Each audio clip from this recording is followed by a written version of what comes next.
નમસ્કાર મિત્રો, સ્વાગત છે આપણી યુટ્યુબ ચેનલની અંદર। તો આજે આપણે દેશ અને દુનિયાના અને તાજા અને મહત્વ સમાચારની વાત કરવાના છીએ, તો વિડીયોને અંત સુધી જોવા વિનંતી। સૌપ્રથમ સમાચારની વાત કરીએ કે અંબાલાલ પટેલ અને પરેશ ગોસ્વામીની આગાહી। હાલમાં 4 થી 8 સપ્ટેમ્બર દરમિયાન ગુજરાત સાર્વત્રિક વરસાદનો રાઉન્ડ આવી ગયો છે, જેમાં કેટલાક ભાગોમાં અતિવૃષ્ટિ જેવા કે 12 થી 15 સુધી વરસાદ પણ તૂટી પડ્યો હતો।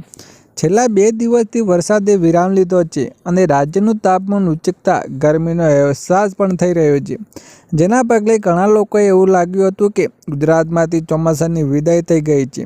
અને અંબાલાલ પટેલને જણાવ્યું હતું કે મોટાભાગે 15 સપ્ટેમ્બરની આસપાસ ગુજરાતમાંથી ચોમાસું વિદાય લેતું હોય છે। જો કે વરસાદી સિસ્ટમો સક્રિય રહે છે તો ચોમાસાની વિદાય લંબાઈ શકે છે। વધુ આગળ વાત કરીએ કે વરસાદને પ્રભાવી વિસ્તારોમાં લઈને મોટો નિર્ણય। મુખ્યમંત્રીએ વરસાદી પૂરની અસરગ્રસ્ત વિસ્તારો માટે મહત્વના નિર્ણયો લીધા છે। પશુઓને તાત્કાલિક સૂકું ઘાસ, ખેતીના નુકસાનનો સર્વે અને 2 દિવસ માટે કેશ ડોલ્સ ઘરવખરીઓને સહાય આપવાની સૂચના આપી દીધી છે।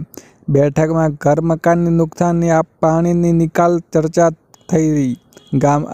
કાયમી નિકાલ માટે રિપોર્ટ તૈયાર થશે। મૃત પશુઓને માલિકોને ફોટો સાથે સહાય પણ આપવામાં આવશે। વધુ આગળ વાત કરીએ કે હેલ્મેટમાંથી મુક્તિ નવી જાહેરાત। ગુજરાતના મોટા શહેરો હેલ્મેટ ફરજિયાત કરવામાં આવ્યા છે। પોલીસ દ્વારા હેલ્મેટ વિનાના વાહન ચાલકો પાસે દંડ વસૂલ કરવામાં આવતા હતા, તે લોકો રોષ ભરાયા હતા। લોકોની નારાજગીને જોતા ભાજપના ધારાસભ્ય અને ગૃહમંત્રીએ રજૂ કરી હતી કે ત્યારબાદ રાજ્ય સરકારે નિર્ણય લીધો હતો કે હેલ્મેટ અભિયાન ચાલુ રાખશે, પણ દંડની જગ્યાએ હવે ગુલાબ પણ જાગૃત ફેલાવવાનો પ્રયાસ પણ કરશે। અને રાજકોટના બાદ સુરક્ષા પણ લોકોએ હેલ્મેટમાંથી મુક્તિ આપવામાં આવી છે।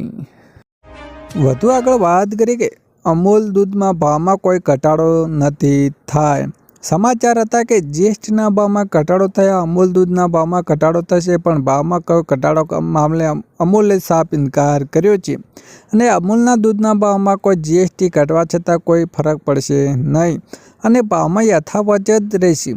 આટલા દિવસથી લોકોની આશા હતી કે દૂધના ભાવ ઘટશે અને તેમની આશાઓ પણ પાણી ફરી વળ્યું છે।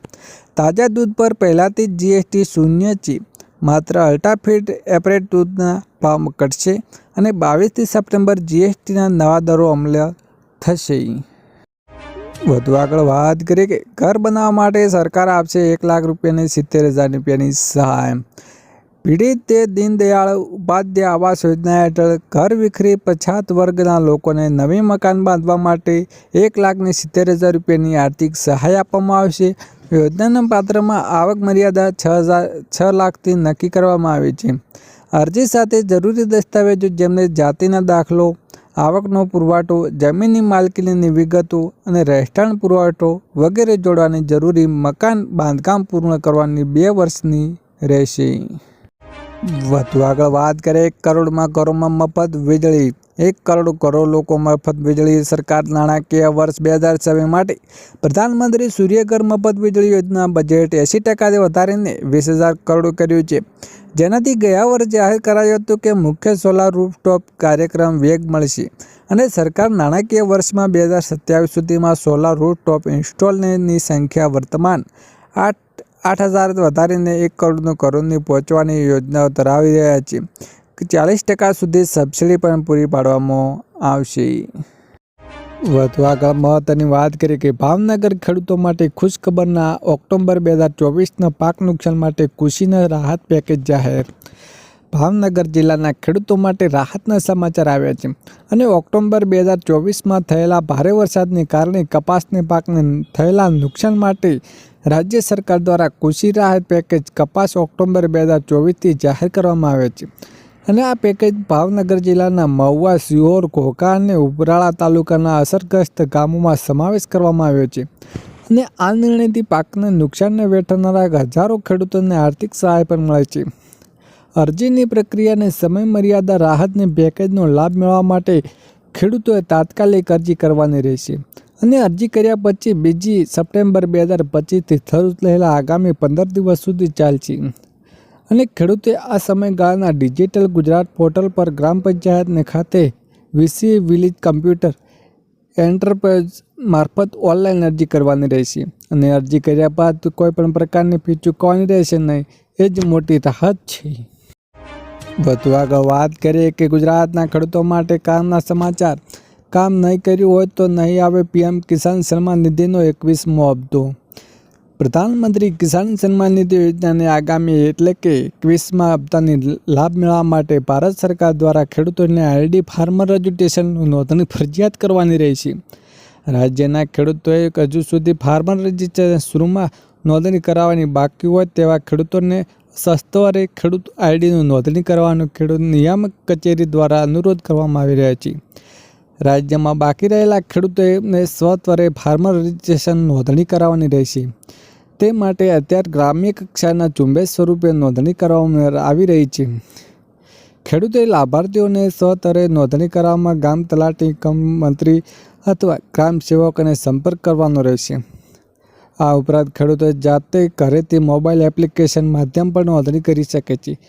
એટલું જ નહીં, કોમર્સ સર્વિસ સેન્ટર્સ CSC અથવા ગ્રામ પંચાયત કોમ્પ્યુટર ઓપરેશન મારફતે પણ ખેડૂત નોંધણી કરી શકશે. વધુ આગળ વાત કરીએ કે CNG અને PNGના ભાવમાં ફેરફાર. ઘણીવાર એવું જોવા મળ્યું છે કે ઓઇલ કંપનીની 1લી તારીખે CNG અને PNGના ભાવમાં ફેરફાર કરે છે. જો કે એપ્રિલ મહિનાથી આમાં કોઈ ફેરફાર થયો નથી અને CNG અને PNGના ભાવમાં છેલ્લો ફેરફાર 9 એપ્રિલના રોજ થયો હતો. જ્યારે મુંબઈ CNG PNGમાં 79.50 કિલો અને PNG રૂપિયાના 49 યુનિટ હતો અને 6 મહિનામાં વધારીને ચોથી વખત કરવામાં આવ્યા છે.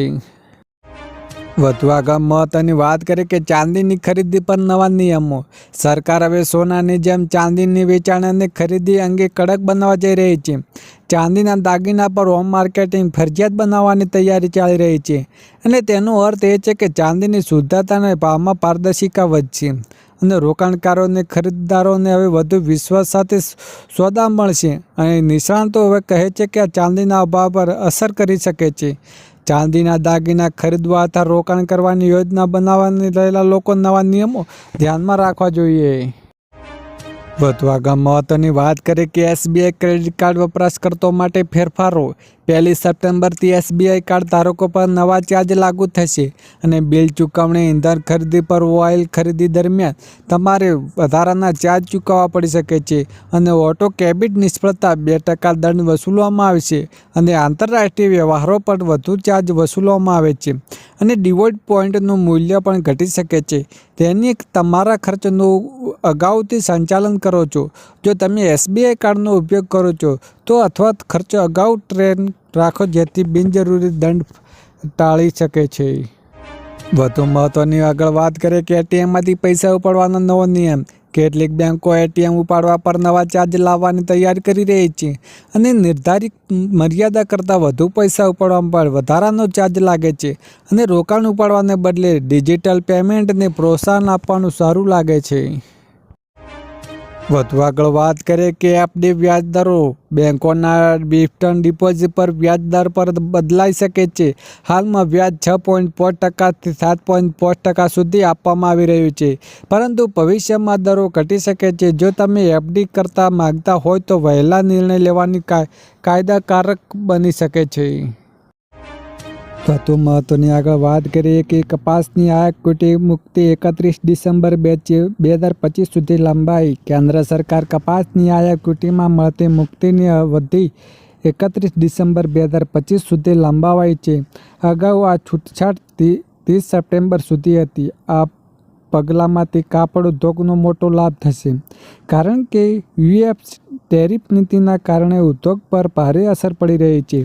ભારતે 40 દેશોમાં કાપડ નિકાસ વધારવા માટે ખાસ ઝુંબેશ શરૂ કરી દીધી છે અને સરકારના આ નિર્ણય નિકાસમાં વૃદ્ધિ અને ઉદ્યોગને રાહત મળી રહેશે છે.